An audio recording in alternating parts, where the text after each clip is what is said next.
I fully support this bill, and almost 71 years after the Declaration of Human Rights, Article 25(1), which set out that everyone has the right to a standard of living adequate for health and well-being of himself, herself and of his or her family, including food, clothing, housing and medical care, and we're failing, Minister, utterly on all of those issues. But in relation to housing, this amendment is very minimal.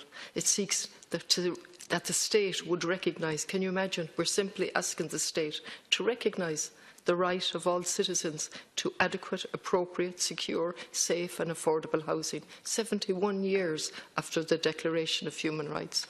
We've been asked to do that by the Convention 5 years ago, as my colleague has pointed out, and we've been asked to do that by the UN Special Rapporteur for Housing, who called on us to make housing a constitutional right.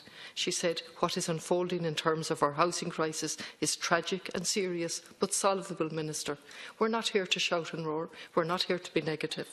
I agree with the UN Special Rapporteur. It's solvable. And the way to do that, Minister, is to look at what's happening. And if you're tired listening to me, and I don't blame you, sometimes I tire listening to myself because it's like an echo chamber, let's look at what COPE, the charity in Galway. And remember, we shouldn't be dependent on charity, but here's the COPE. You know what COPE are asking all the candidates for the local elections? If elected, I pledge to ensure that Galway City Council meets its housing targets through the building of new social housing. And it goes on with 3 other pledges. And it bases that on a comprehensive document here. And you know what it tells us? It tells us that the HAP is not working. The HAP that we're paying almost 500 million per year on, which has doubled within 1 year.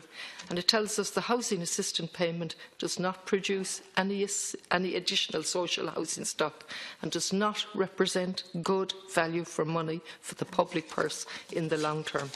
And it goes on to tell us that the housing and homeless crisis continues to increase unabated. Listen to that.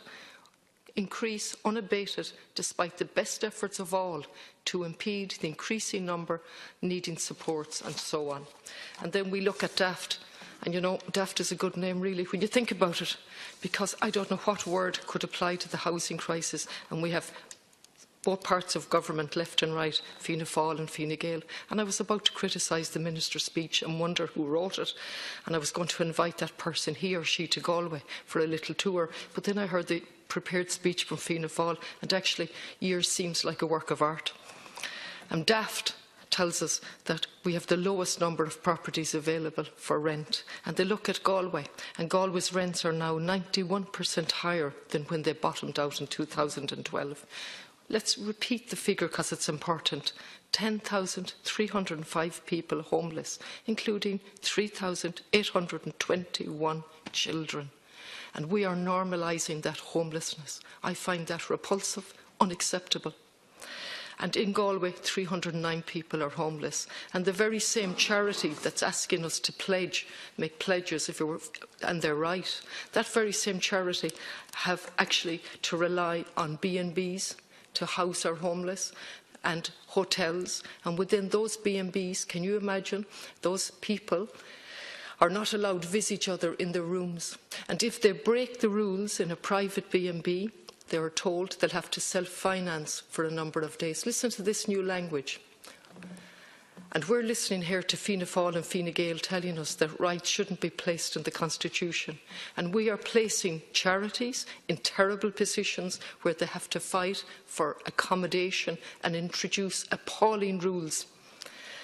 And we're relying on charities. And all the while we have solutions. We have public land.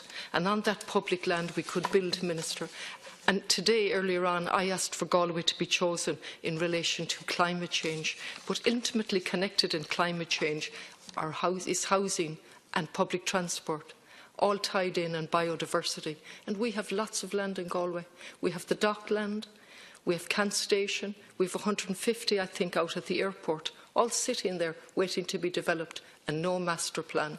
So I absolutely support this motion. It is the most basic requirement if we want to call ourselves a civilised society. And I really despair of the type of speeches that have been read out in this chamber, particularly tonight, as my colleague has said, in relation to Constitutional Convention 5 years ago made a recommendation, and the Minister tonight tells us he's going to refer it to a committee. Finally, government policy is responsible for the crisis. We have relied on the marketisation of social housing and public land, and you continue to do that unabated. And the most unacceptable part is the twisting of language to call it social housing.